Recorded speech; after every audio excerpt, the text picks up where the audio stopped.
Hi there, my name's Tina, and I'm a professional English teacher. There's like thousands of fantastic teachers out there, so let me tell you what sets me apart. Imagine 10 different people go to see the same doctor, and the doctor has to use the same solution for all the different problems. It doesn't seem ideal, does it? That is exactly why I decided to specialize in teaching English one-on-one. So I can pin down exactly what it is you need to improve. You might know what you want to improve, and that's awesome. I can also add to that what you need to improve. Oftentimes, students don't really know how to get from point A to point B. It seems like some sort of a mystery. Well, it isn't to me.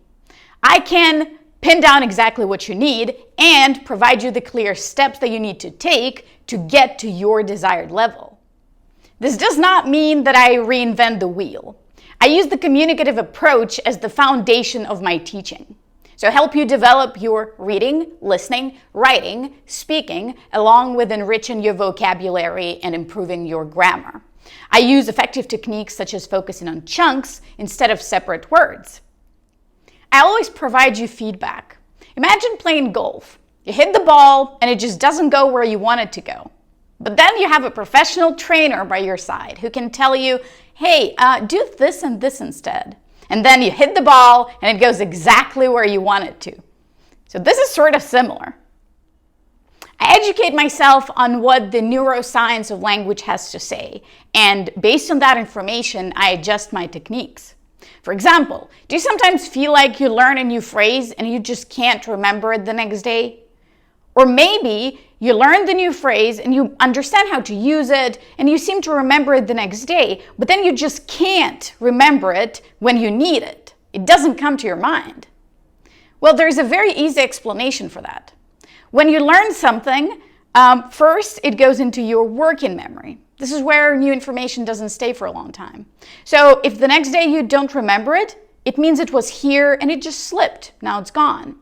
But if you actually manage to move this information into your long-term memory, what happens is that you sort of first need to go to the middleman called the hippocampus. And that middleman, the hippocampus, directs you to the right bit of information. And this takes a lot of time.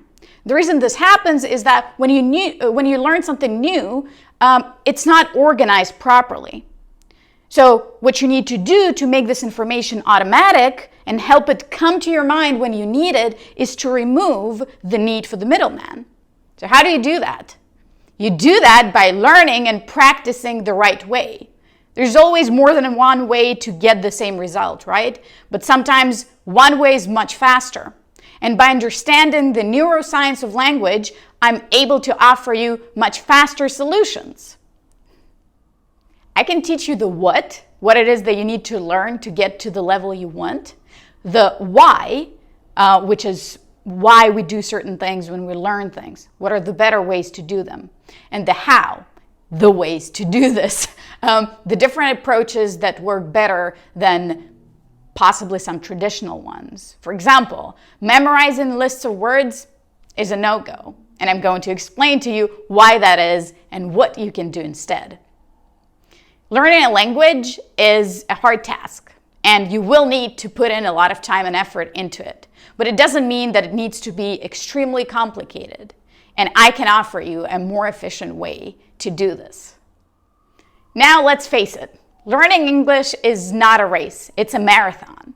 So to be able to learn it for a while, you kind of need to like me as a person. Yeah, you need to be able to tolerate me for a while.